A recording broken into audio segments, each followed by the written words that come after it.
Le message d'aujourd'hui parle de la façon dont nous pouvons protéger notre cœur dans les moments difficiles. Chaque cœur connaît sa propre amertume, et nul ne peut partager sa joie.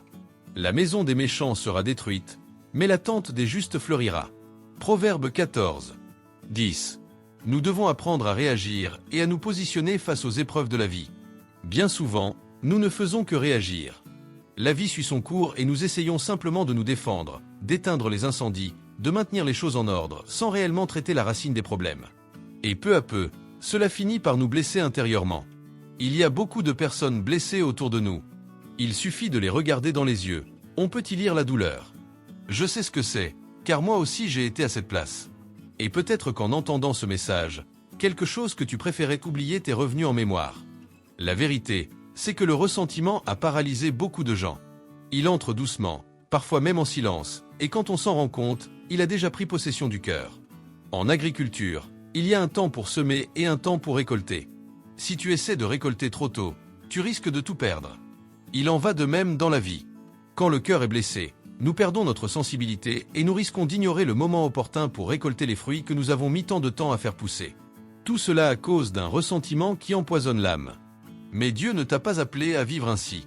Sois certain que ta place n'est pas dans une journée grise. Il veut guérir ton cœur. Il veut que tu vives avec un but, que tu puisses profiter des fruits de tout ce que tu as semé avec tant d'efforts. Mais bien souvent, c'est l'état même de notre cœur qui nous empêche de recevoir cette récolte. Tu ressens peut-être de la douleur en ce moment, et c'est normal de la ressentir. Il est important de comprendre que notre vie a un sens, mais qu'il y aura des jours de joie et d'autres de tristesse. Ne laisse pas les jours tristes se transformer en une amertume permanente dans ton cœur. Ne laisse pas ce ressentiment s'enraciner en toi.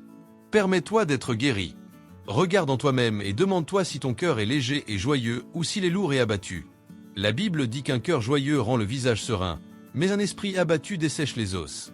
Garder du ressentiment ne te rend pas plus fort. Au mieux, cela t'endurcit, mais ce n'est pas une victoire. Laisse tout cela derrière toi.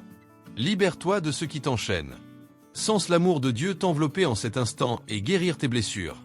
Et prépare-toi, car la récolte qu'il a préparée pour toi est abondante. Choisis d'avoir un cœur guéri.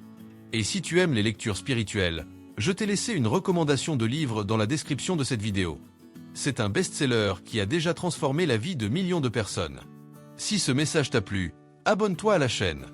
Je te souhaite un samedi béni. Merci et à demain.